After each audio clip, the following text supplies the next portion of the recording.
3%, and government arranged for procurement and remunerative prices. Since then, with rising incomes and better affordability, our consumption of pulses has increased significantly. Our government will now launch a 6-year mission for Atmanirbharta in pulses with a special focus on Tuar, Urad and Masoor. Details are in Annexure B.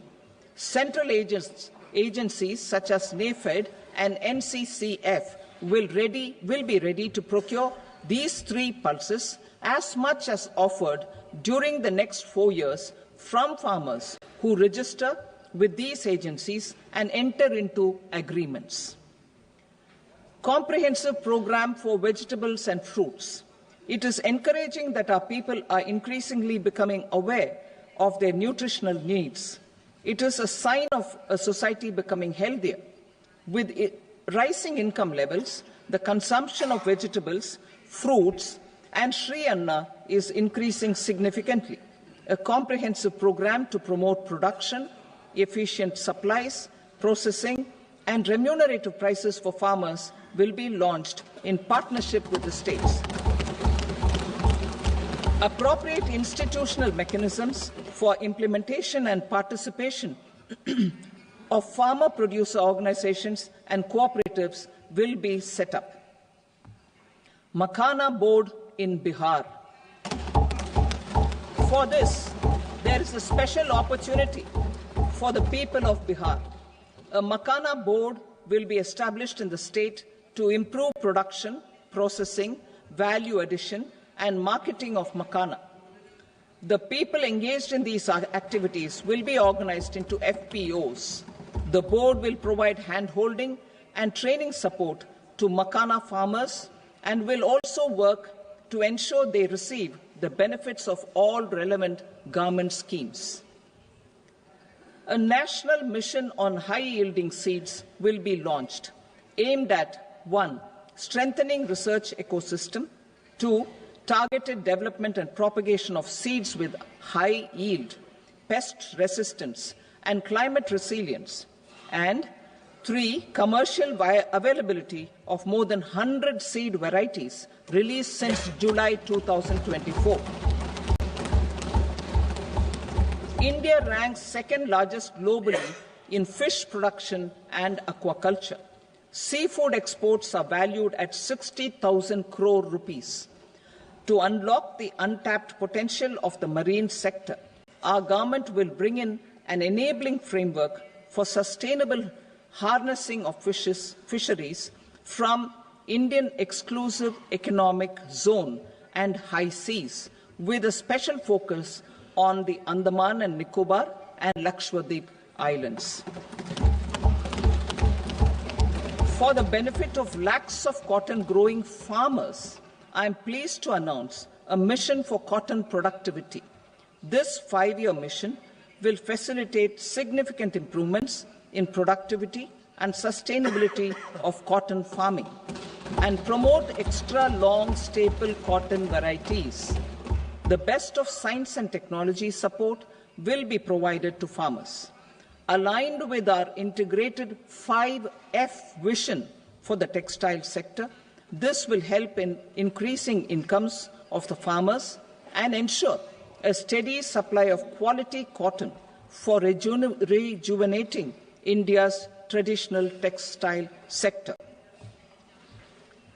Kisan credit cards facilitate short-term loans for 7.7 crore farmers, fishermen and dairy farmers. The loan limit under modified interest subvention scheme will be enhanced from 3 lakh rupees to 5 lakh rupees for loans taken through the KCC. For Atmanirbharta in urea production, our government had reopened 3 dormant urea plants in the eastern region. To further augment urea supply, a plant with annual capacity of 12.7 lakh metric tons will be set up at Namrup in Assam.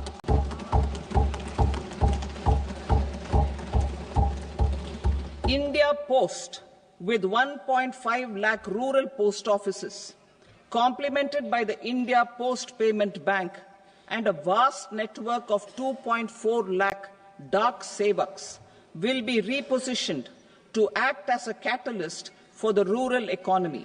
Details are at Annexure C. India Post will also be transformed as a large public logistics organization. This will meet the rising needs of Vishwakarmas, new entrepreneurs, women, self-help groups, MSMEs, and the large business organizations. Our government will provide support to NCDC for its lending operations for the cooperative sector. MSMEs as the second engine. Now I move to MSMEs as the second engine, which encompasses manufacturing and services with a focus on MSMEs numbering 5.7 crores. Currently, over 1 crore registered MSMEs, employing 7.5 crore people and generating 36% of our manufacturing, have come together to position India as a global manufacturing hub. With their quality products, these MSMEs are responsible for 45% of our exports. To help them achieve higher efficiencies of scale, technological upgradation, and better access to capital, the investment and turnover limits for classification of all MSMEs will be enhanced to 2.5 and 2 times respectively. This will give them the confidence to grow and generate employment for our youth. The details are given in Annexure D. To improve access to credit, the credit guarantee cover will be enhanced. First, for micro and small enterprises from 5 crore to 10 crore rupees, leading to additional credit of 1.5 lakh crores in the next 5 years. Second, for startups from 10 crore rupees to 20 crore rupees, with the guarantee fee being moderated to 1% for loans in 27 focus sectors which are important for Atmanirbhar Bharat. And for well-run exporter MSMEs, for term loans up to 20 crore rupees. Also for the micro enterprises, we will introduce customized credit cards with a 5 lakh rupee limit for micro enterprises registered on Udyam portal. In the first year, 10 lakh such cards will be issued. Fund of funds for startups. The Alternate Investment Fund, AIFs, for startups have received commitments of more than 91,000 crores rupees. These are supported by the fund of funds set up with the Government of India's contribution of 10,000 crore rupees. Now, a new fund of funds with expanded scope and a fresh contribution of another 10,000 crore rupees will be set up. A new scheme will be launched for 5 lakh women, scheduled castes and scheduled tribes, first-time entrepreneurs. This will provide term loans up to 2 crore rupees during the next 5 years. The scheme will incorporate lessons from the successful Stand Up India scheme. Online capacity building for entrepreneurship and managerial skills will also be organized. Measures for labor-intensive sectors. To promote employment and entrepreneurship opportunities in labor-intensive sectors, our government will undertake specific policy and facilitation measures. To enhance the productivity, quality, and competitiveness of India's footwear and leather sector, a focused product scheme will be implemented. The scheme will support design capacity, component manufacturing, and machinery required for production of non-leather quality footwear, besides the support for leather footwear and products. The scheme is expected to facilitate employment for 22 lakh persons, generate over 4 lakh crore rupees, and exports of over 1.1 lakh crore rupees. Measures for the toys sector. Building on the National Action Plan for Toys, we will implement a scheme to make India a global hub for toys. The scheme will focus on development of clusters, skills, and a manufacturing ecosystem that will create high-quality, unique, innovative, and sustainable toys that will represent the Made in India brand. Support for food processing. In line with our commitment towards Purvodaya, we will establish a National Institute of Food Technology, Entrepreneurship and Management in Bihar. The institute will provide a strong fillip to food processing activities in the entire eastern region. This will result in 1. Enhanced income for the farmers through value addition to their produce, and 2. Skilling entrepreneurship and employment opportunities for the youth. Manufacturing mission, furthering Make in India. Our government will set up a national manufacturing mission covering small, medium and large industries for furthering Make in India by providing policy support, execution roadmaps, governance and monitoring framework for central ministries and states. Details are in Annexure E. Given our commitment to climate-friendly development, the mission will also support clean tech manufacturing.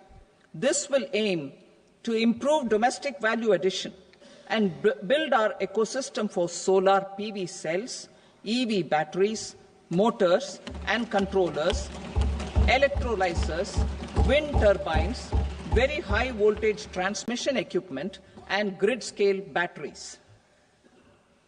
Investment as the third engine. Now I move to investment as the third engine, which encompasses investing in people, investing in the economy, and investing in innovation. Investing in people. Saksham Anganwadi and Poshan 2.0.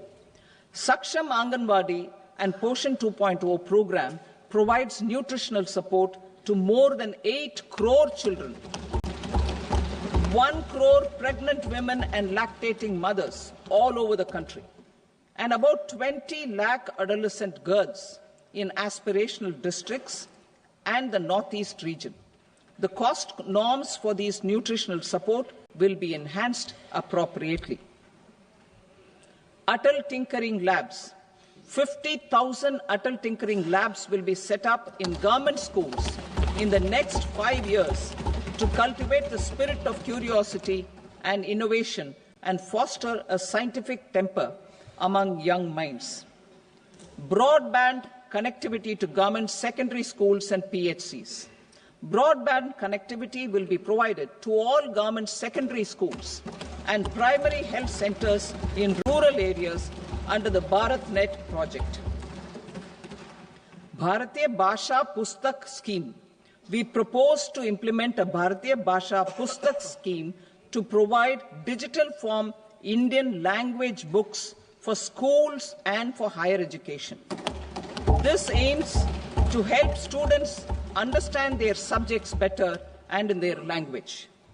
National Centers of Excellence for Skilling. Building on the initiative announced in the July 24 budget, 5 national centers of excellence for skilling will be set up with global expertise and partnerships to equip our youth with the skills required for Make for India, Make for the World manufacturing. The partnership will cover curriculum design, training of trainers, and a skills certification framework and periodic reviews. Expansion of capacity in IITs. Total number of students in 23 IITs has increased 100% from 65,000 to 1.35 lakh in the past 10 years.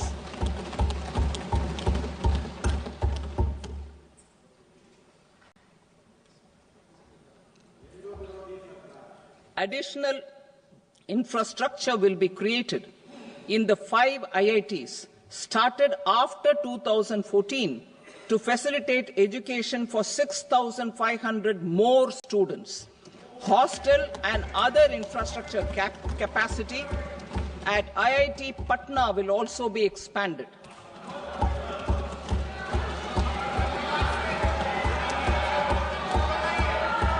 Center of Excellence.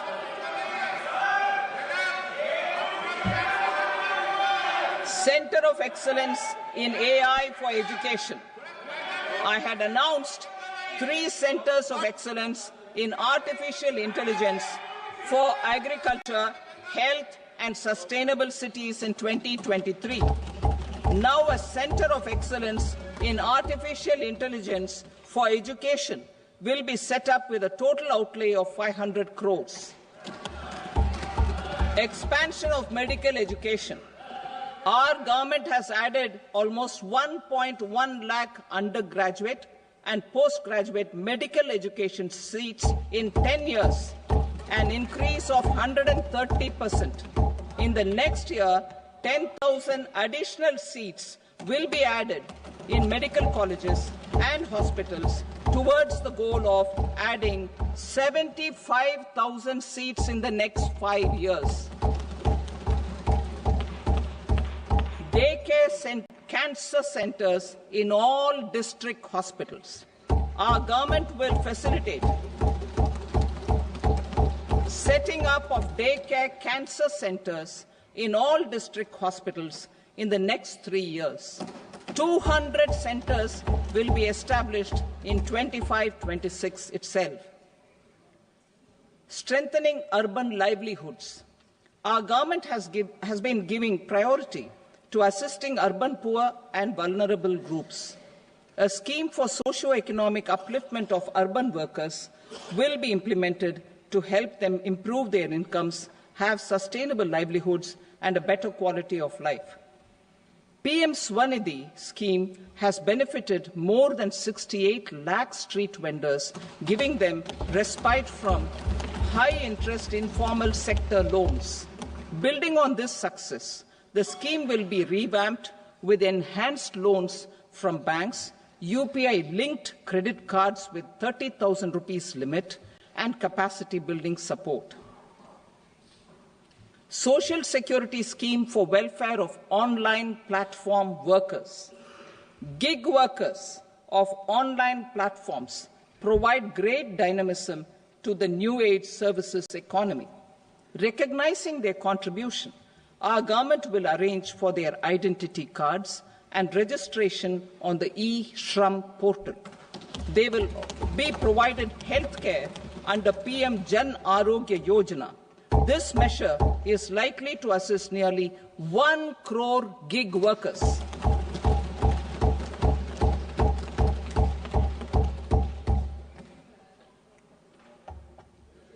Investing in the economy.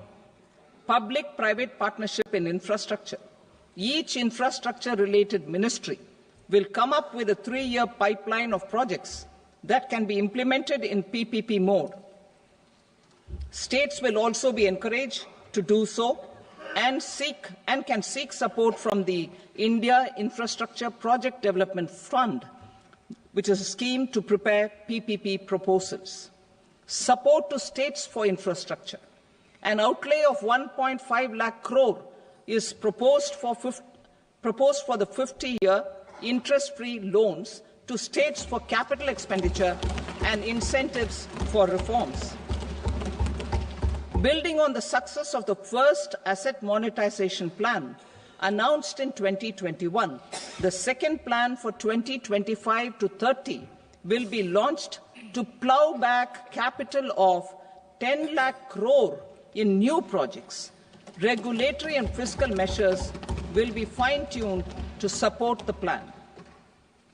Jal Jeevan Mission.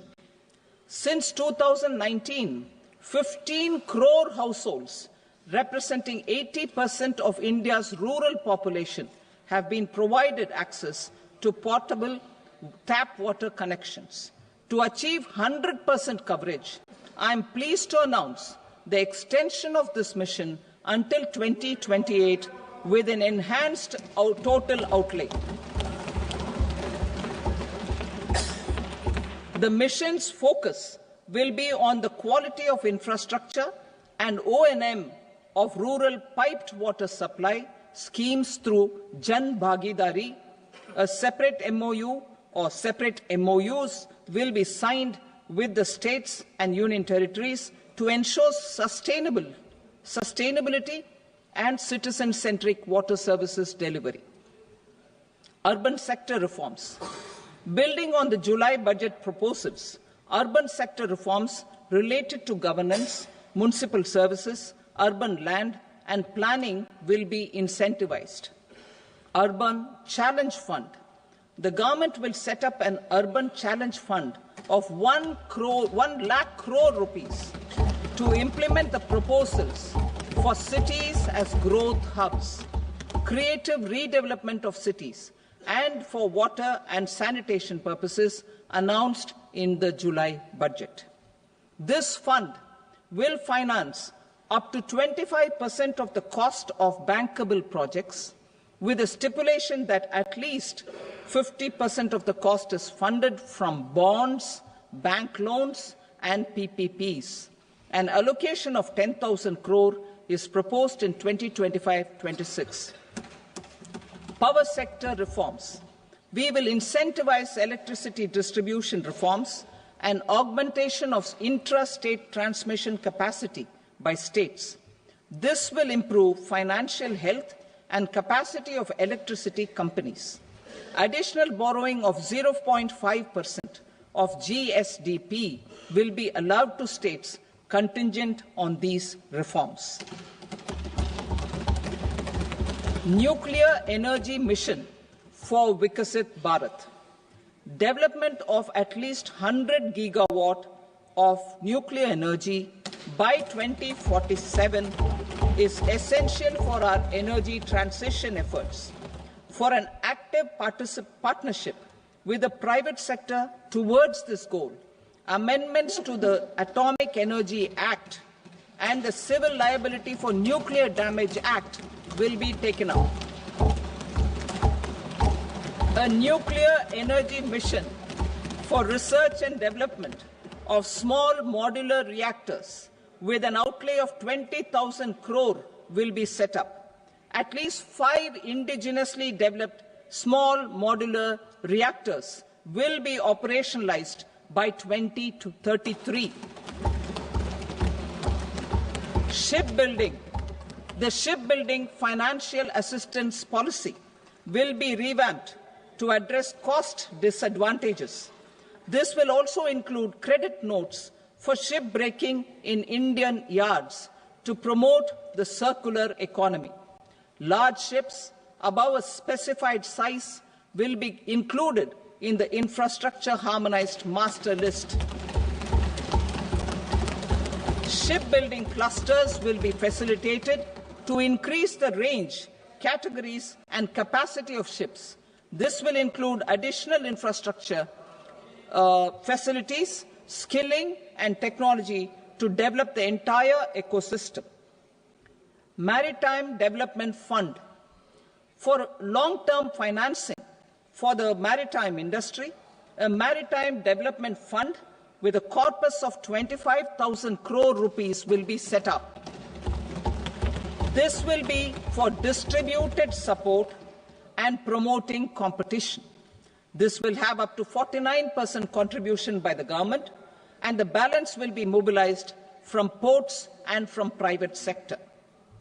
UDAN regional connectivity schemes. UDAN has enabled 1.5 crore middle-class people to meet their aspirations for speedier travel. The scheme has connected 88 airports, and operationalized 619 routes. Inspired by that success, a modified UDAN scheme will be launched. to enhance regional connectivity to 120 new destinations and carry 4 crore passengers in the next 10 years. 4 crore additional passengers in the next 10 years. The scheme will also support helipads and smaller airports in hilly, aspirational and northeast regional districts. Greenfield airports will be facilitated in Bihar to meet the future needs of the state. These will be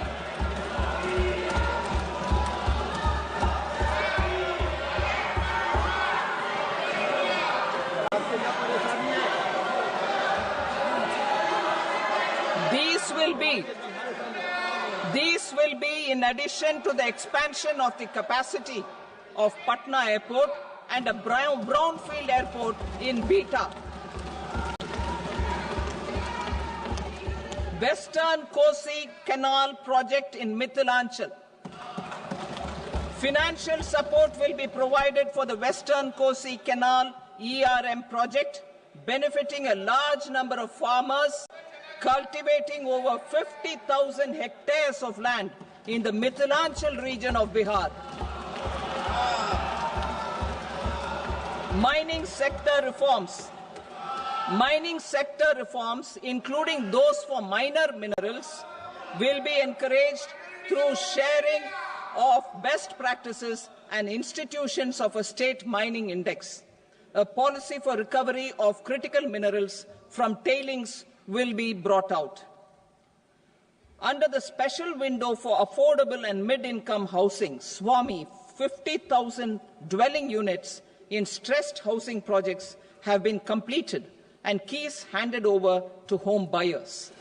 Another 40,000 units will be completed in 2025, further helping middle-class families who were paying EMIs on loans taken for apartments while also paying rent for their current dwellings. Building on this success, SWAMI Fund 2 will be established as a blended finance facility with contribution from the government, banks and private investors. This fund of 15,000 crore rupees will aim for expeditious completion of another 1 lakh units. PM Gati Shakti data for private sector. For furthering PPPs and assisting the private sector in project planning, access to relevant data and maps from the PM Gati Shakti portal will be provided. Tourism for employment-led growth.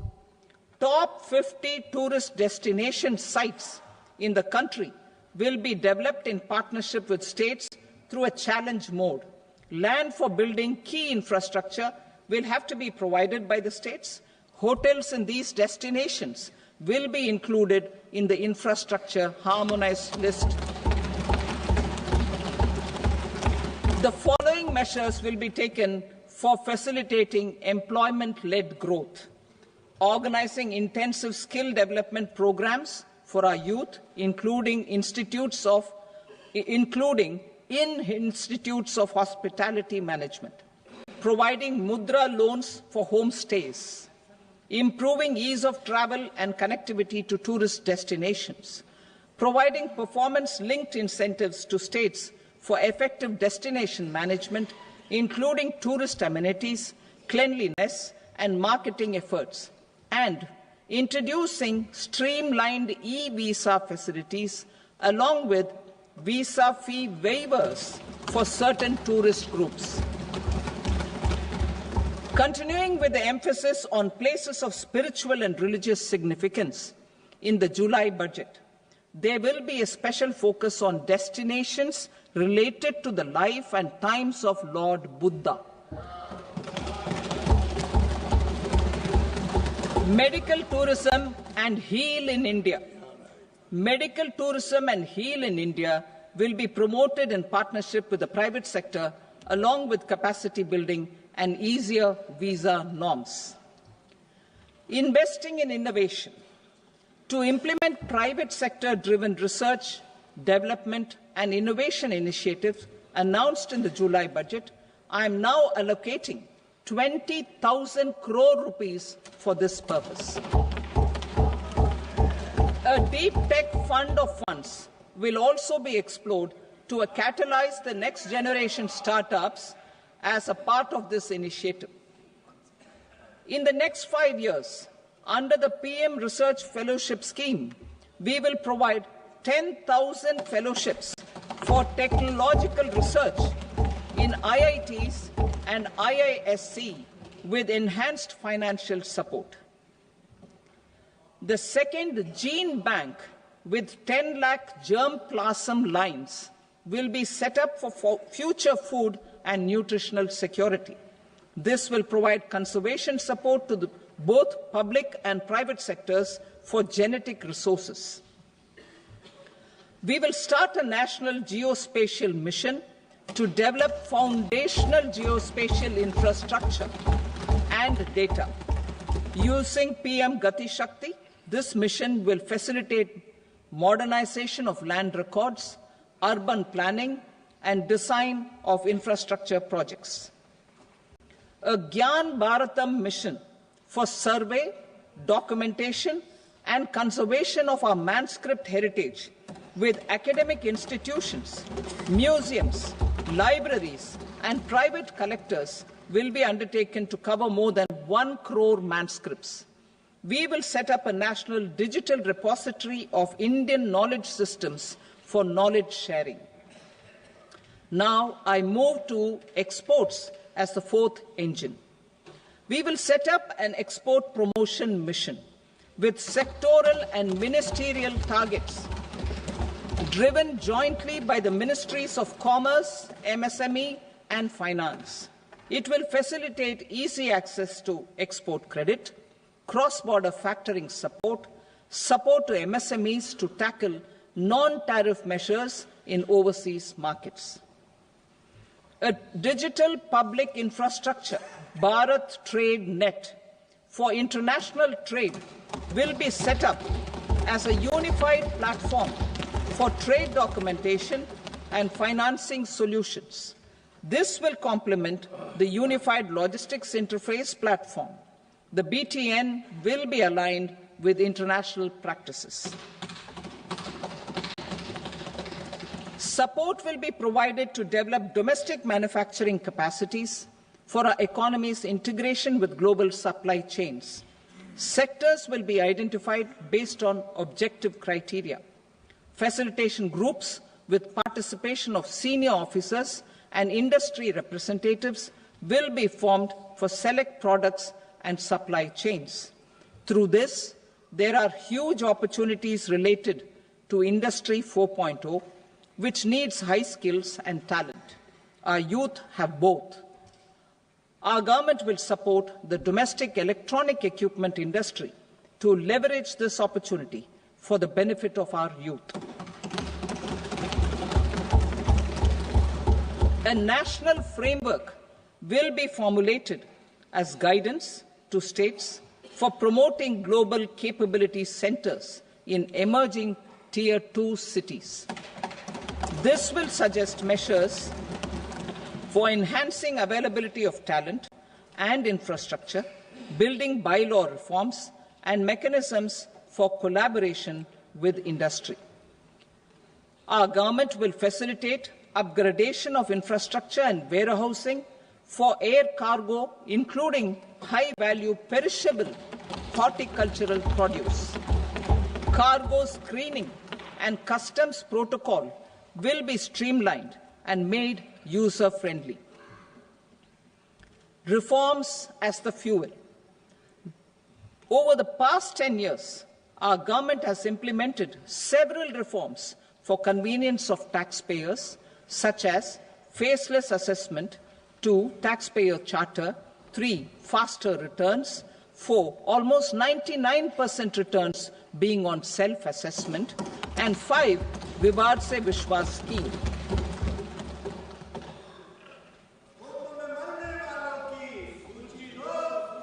Continuing these efforts, I reaffirm the commitment of the Tax Department to trust first, scrutinized later. I also propose to introduce the new income tax bill next week. I will detail the indirect tax reforms and changes in direct taxes in Part B. Financial sector reforms. The FDI limit for the insurance sector will be raised from 74 to 100%. This enhanced limit will be available for those companies which invest the entire premium in India. The current guardrails and conditionalities associated with foreign investment will be reviewed and simplified. The services of India Post Payment Bank will be deepened and expanded in rural areas. NABFID will set up a partial credit enhancement facility for corporate bonds for infrastructure. Public sector banks will develop Grameen Credit Score Framework to serve the credit needs of SHG members and people in rural areas. A forum for regulatory coordination and development of pension products will be set up. To implement the earlier announcement on simplifying the KYC processes, the revamped Central KYC Registry will be rolled out in 2025. We will also implement a streamlined system for periodic updating. Requirements and procedures for speedy approval of company mergers will be rationalized. The scope for fast-track mergers will also be widened and the process made simpler. As proposed in the interim budget, we signed bilateral investment treaties with 2 countries in 2024 to encourage sustained foreign investment, and in the spirit of First Develop India, the current model BIT will be revamped and made more investor-friendly. In the last 10 years, in several aspects, including financial and non-financial, our government has demonstrated a steadfast commitment to ease of doing business. We are determined to ensure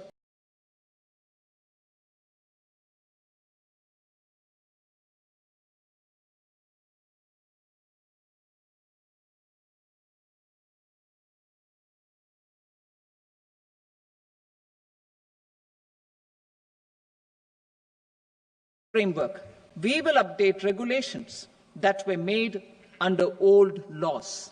To develop this modern, flexible, people-friendly and trust-based regulatory framework appropriate for the 21st century, I propose 4 specific measures. A high-level committee for regulatory reforms will be set up for a review of all non-financial sector regulations, certifications, licenses and permissions. The committee will be expected to make recommendations within a year. The objective is to strengthen trust-based economic governance and take transformational measures to enhance ease of doing business, especially in matters of inspection and compliances. States will be encouraged to join in this endeavour. An investment friendliness index of states will be launched in 2025 to further the spirit of competitive, cooperative federalism. Under the Financial Stability and Development Council, a mechanism will be set up to evaluate impact of the current financial regulations and subsidiary instructions. It will also formulate a framework to enhance their responsiveness and development of the financial sector. In the Jan Vishwas Act 2023, more than 180 legal provisions were decriminalized. Our government will now bring up the Jan Vishwas Bill 2.0 to decriminalize more than 100 provisions in various laws. I now move to fiscal policy. In the July budget, I had committed to staying the course for fiscal consolidation. Our endeavour will be to keep the fiscal deficit each year such that that central government debt remains on a declining path as a percentage of the GDP. The roadmap for the next 6 years has been detailed in the FRBM statement. Revised estimates for 2024-25. The revised estimate of the total receipts other than borrowings is 31.47 lakh crore rupees, of which the net tax receipts are 25.57 lakh crore rupees. The revised estimate of the total expenditure is 47.16 lakh crore rupees, of which the capital expenditure is about 10.18 lakh crore rupees. The revised estimate of the fiscal deficit is 4.8% of the GDP. Budget estimates for 25-26. Coming to 25-26, the total receipts other than borrowings and total expenditure are estimated at 34.96 lakh crore rupees and 50.65 lakh crore rupees respectively. The net tax receipts are estimated at 28.37 lakh crore rupees. The fiscal deficit is estimated to be 4.4% of GDP. To finance the fiscal deficit, the net market borrowings from dated securities are estimated at 11.54 lakh crore. The balance financing is expected to come from small savings and other sources. The gross market borrowings are estimated at 14.82 lakh crore rupees. I will now move to Part B. Indirect taxes. My proposals relating to customs aim to rationalize tariff structure and address duty inversion.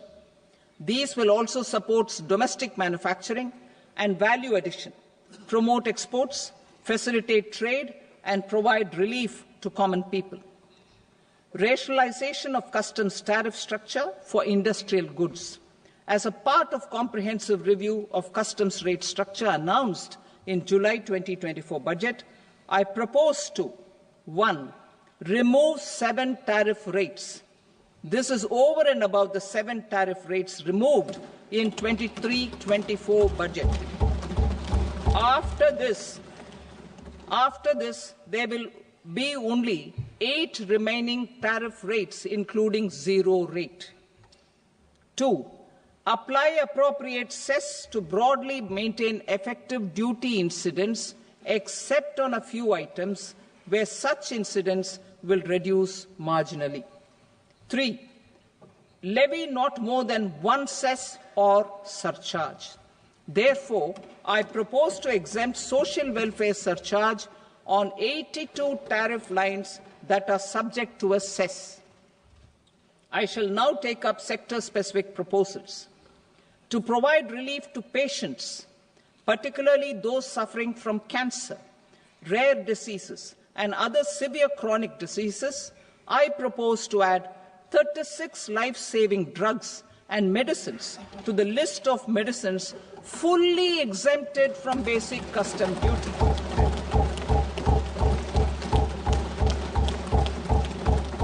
I also propose to add 6 life-saving medicines to the list attracting concessional custom duty of 5%. Full exemption and concessional duty will also respectively apply on the bulk drugs for manufacture of the above. Specified drugs and medicines under patient assistance programs run by the pharmaceutical companies are fully exempt from BCD, provided the medicines are supplied free of cost to the patients. I propose to add 37 more medicines along with 13 new patient assistance programs. Support to domestic manufacturing and value addition. Critical minerals. In the July 2024 budget, I had fully exempted BCD on 25 critical minerals that are not domestically available. I had also reduced BCD of 2 other such minerals to provide a major fillip to their processing especially by MSMEs. Now, I propose to fully exempt cobalt powder and waste, the scrap of lithium-ion battery, lead, zinc, and 12 more critical minerals. This will help secure the availability for manufacturing in India and promote more jobs for our youth. To promote domestic production of technical textile products such as agro-textiles, medical textiles, and geotextiles at competitive prices, I propose to add 2 more types of shuttle-less looms to the list of fully exempted textile machinery. I also propose to revise the BCD rate on knitted fabrics covered by 9 tariff lines from 10 or 20 to 20% or 115 rupees per kg, whichever is higher. Electronic goods.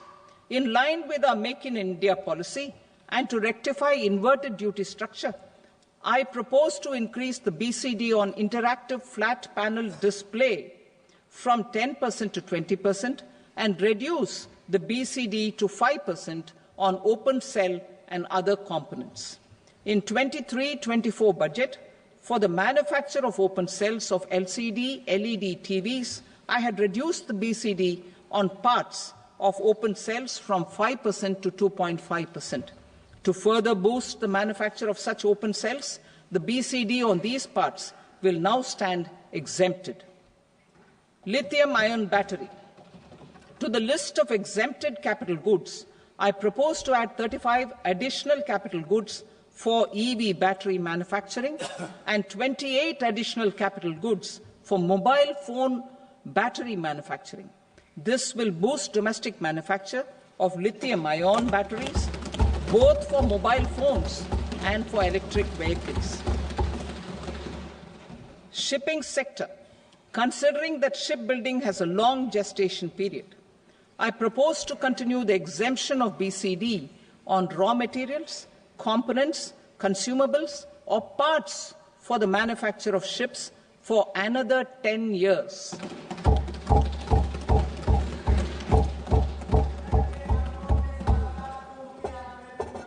I also propose the same dispensation for shipbreaking to make it more competitive.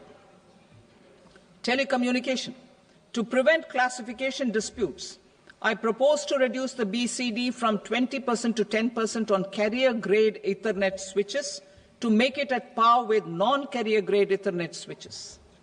Export promotion. To facilitate exports of handicrafts, I propose to extend the time period for export from 6 months to 1 year, further extendable by another 3 months if required. I also propose to add 9 items to the list of duty-free inputs. Leather sector. I propose to fully exempt BCD on wet blue leather to facilitate imports for domestic value addition and employment. I also propose to exempt crust leather from 20% export duty.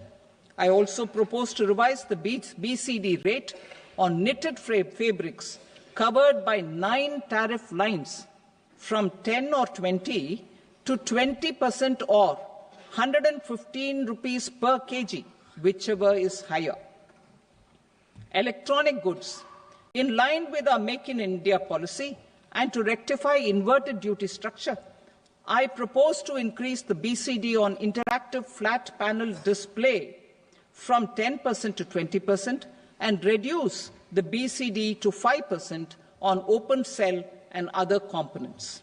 In 23-24 budget, for the manufacture of open cells of LCD, LED TVs, I had reduced the BCD on parts of open cells from 5% to 2.5%. To further boost the manufacture of such open cells, the BCD on these parts will now stand exempted. Lithium-ion battery. To the list of exempted capital goods, I propose to add 35 additional capital goods for EV battery manufacturing and 28 additional capital goods for mobile phone battery manufacturing. This will boost domestic manufacture of lithium-ion batteries, both for mobile phones and for electric vehicles. Shipping sector. Considering that shipbuilding has a long gestation period, I propose to continue the exemption of BCD on raw materials, components, consumables, or parts for the manufacture of ships for another 10 years.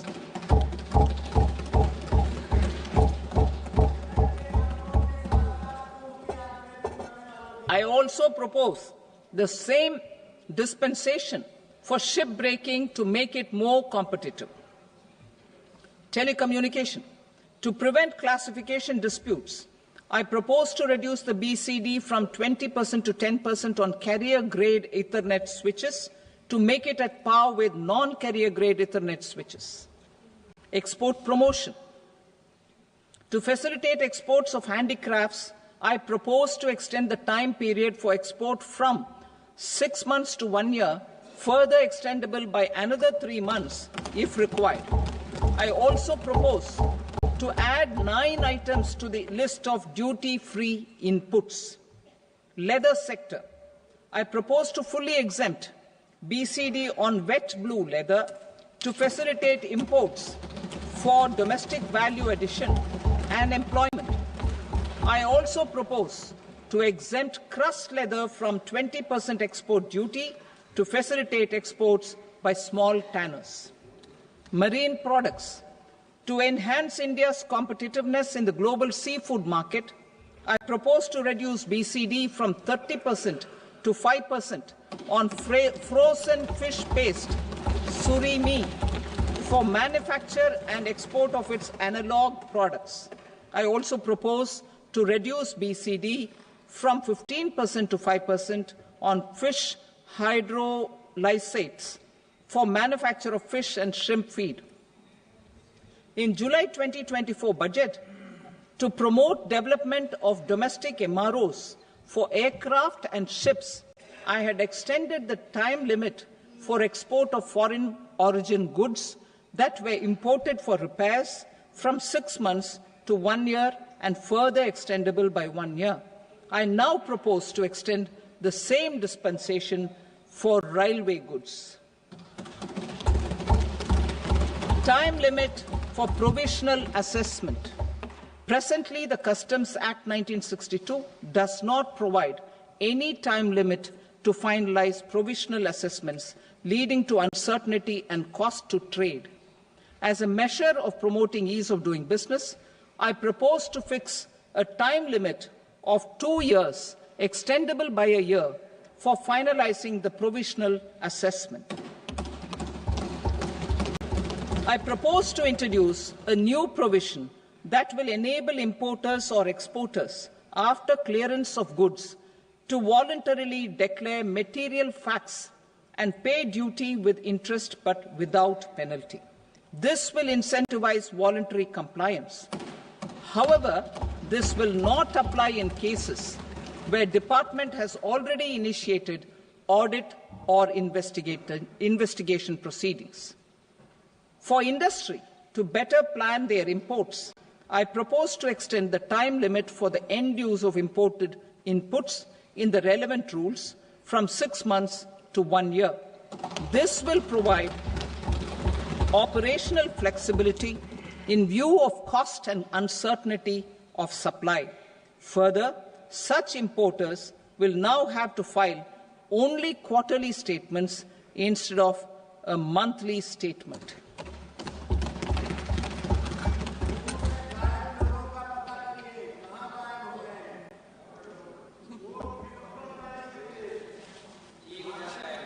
I now come to my direct tax proposals. In Part A, I have briefly underlined taxation reforms as one of key reforms to realize our vision of Vikasit Bharat. In respect of criminal law, our government had earlier ushered in Bharatiya Nyaya Sanhita, replacing Bharatiya Danda Sanhita. I am happy to inform this august House and the country that for new income tax bill, will carry forward the same spirit of Nyaya in its drafting as well. The new bill will be clear and direct in text, with close to half of the present law in terms of both chapters and words. It will be simple to understand for taxpayers and tax administrators, leading to tax certainty and reduced litigation. Reforms, however, are not a destination. They are means to achieve good governance for our people and economy. Providing good governance primarily involves being responsive. The Tirukkural captures this in verse 542, which reads, "Vaanokki vaazhum ulagallam, mannavan kol nokki vaazhum kudi," meaning, just as the living beings live expecting rains, citizens live expecting good governance. Our government is committed to keeping an ear to the ground and a finger on the pulse and responding while balancing our national building efforts.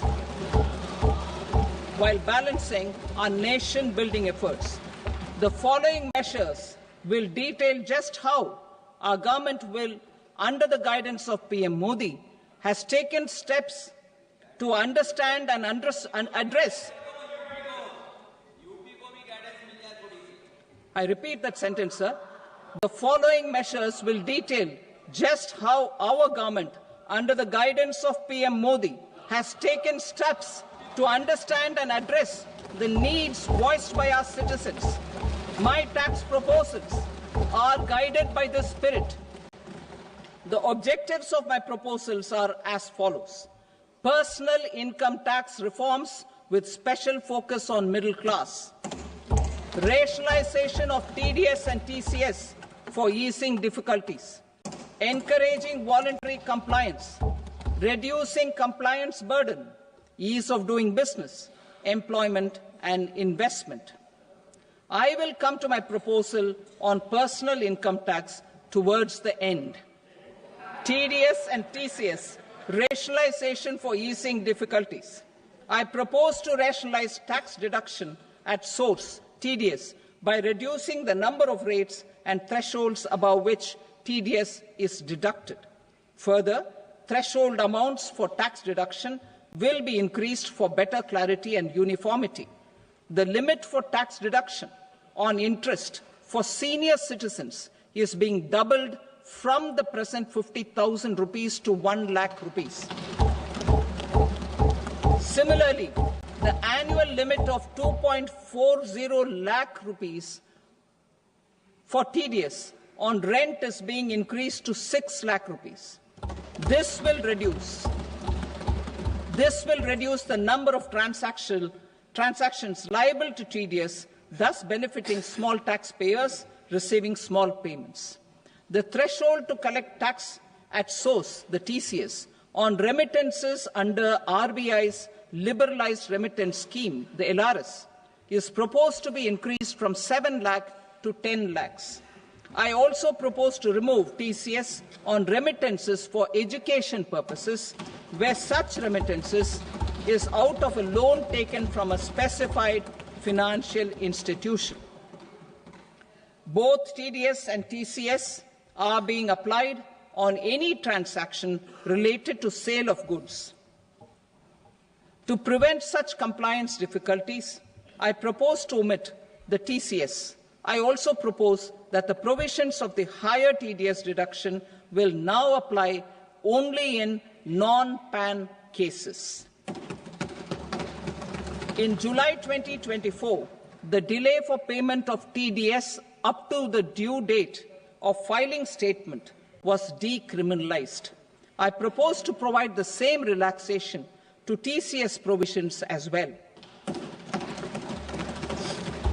The government under the leadership of Prime Minister Modi believes in Sabka Saath, Sabka Vikas, Sabka Vishwas and Sabka Prayas.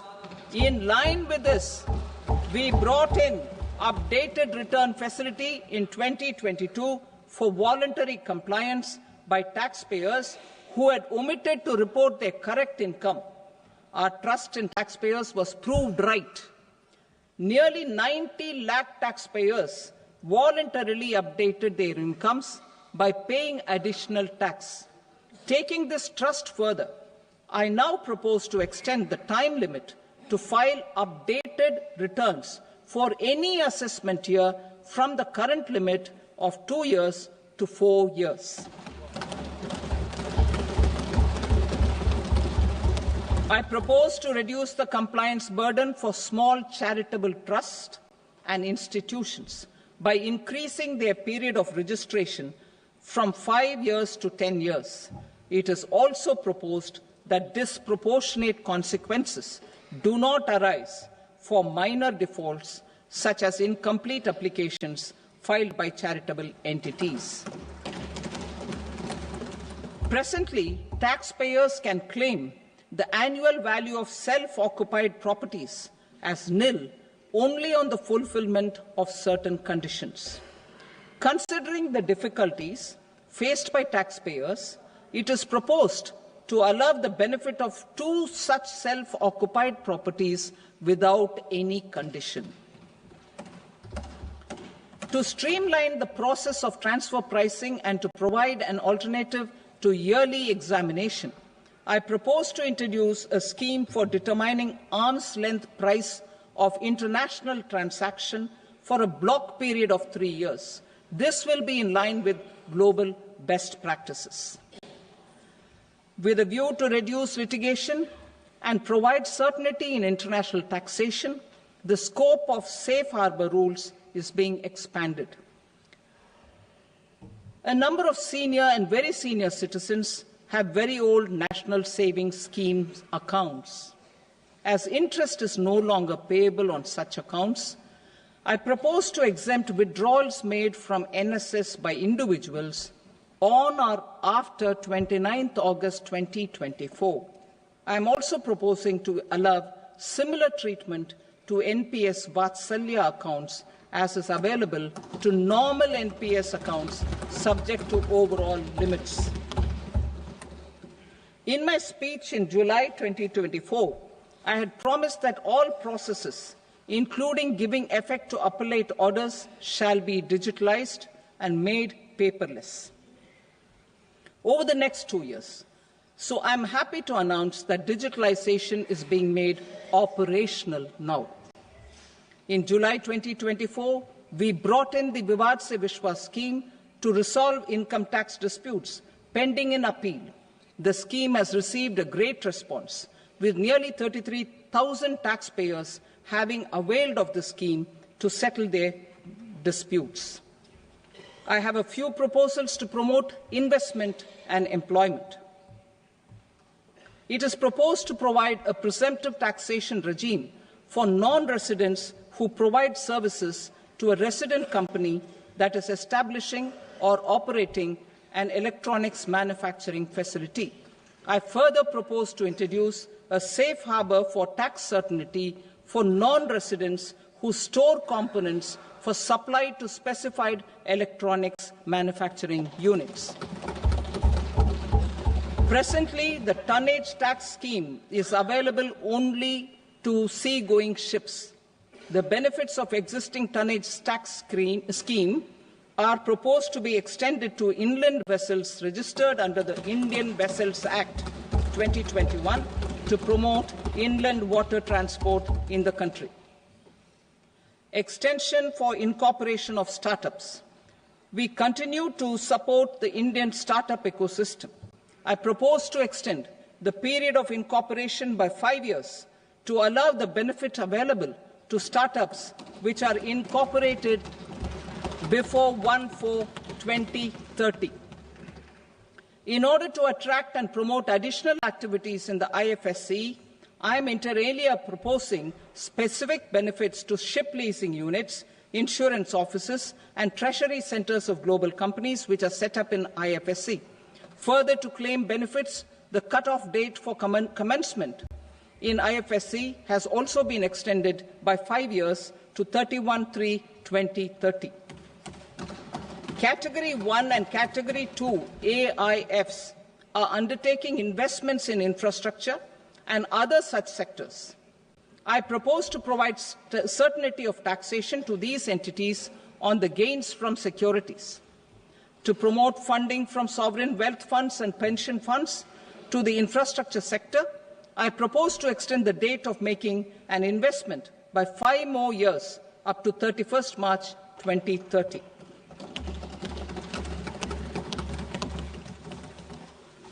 Personal income tax reforms with special focus on middle class. Democracy, demography, and demand are the key support pillars in our journey towards Vikasit Bharat. The middle class provides strength for India's growth. This government, under the leadership of Prime Minister Modi, has always believed in the admirable energy and ability of the middle class in nation building. In recognition of their contribution,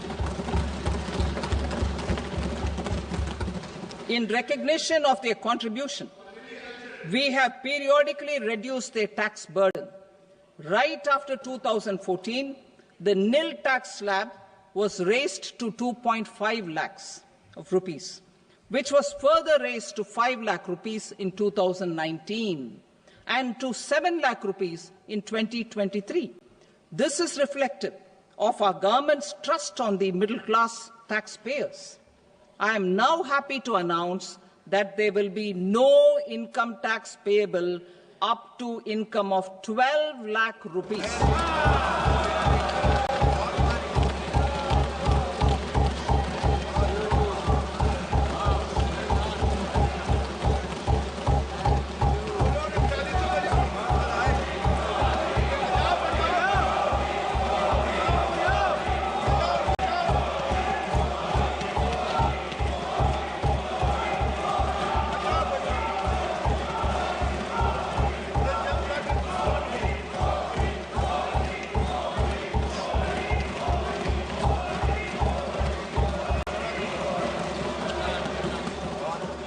So, average income of 1 lakh per month other than the special rate income such as capital gains under the new regime. This limit will be 12.75 lakh for salaried taxpayers due to the standard deduction of 75,000. Slabs and rates are being changed across the board to benefit all taxpayers. The new structure will substantially reduce the taxes of the middle class and leave more money in their hands, boosting household consumption, savings and investment. In the new tax regime, I propose to revise tax rate structures as follows. 0 to 4 lakh rupees nil, 4.8 lakh rupees to 4 to 8 lakh rupees 5%, 8 to 12 lakh rupees 10%, 12 to 16 lakh rupees 15%, 16 to 20 lakh rupees 20%, 20 to 24 lakh rupees 25%, and above 24 lakh rupees 30%. To taxpayers up to 12 lakh of normal income, other than special rate income such as capital gains. I read that again. To taxpayers up to 12 lakh of income, other than special rate income such as capital gains, tax rebate is being provided in addition to the benefit due to slab rate reduction in such a manner that there is no tax payable by them. The total tax benefit of slab rate changes and rebate at different income levels can be illustrated with a few examples. A taxpayer in the new regime with an income of 12 lakh rupees will get a benefit of 80,000 rupees in tax, which is 100% of tax payable as per the existing rates. A person having income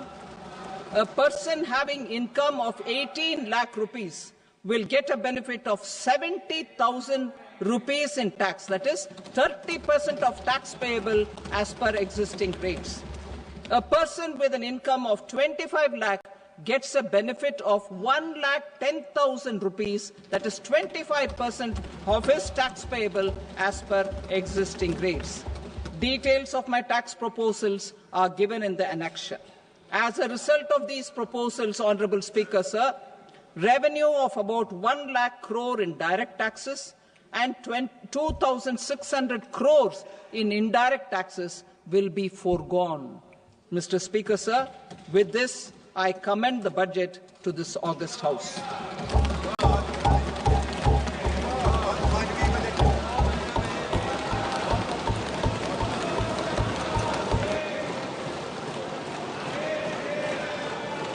Item number 2, Srimati Nirmala Sitharaman.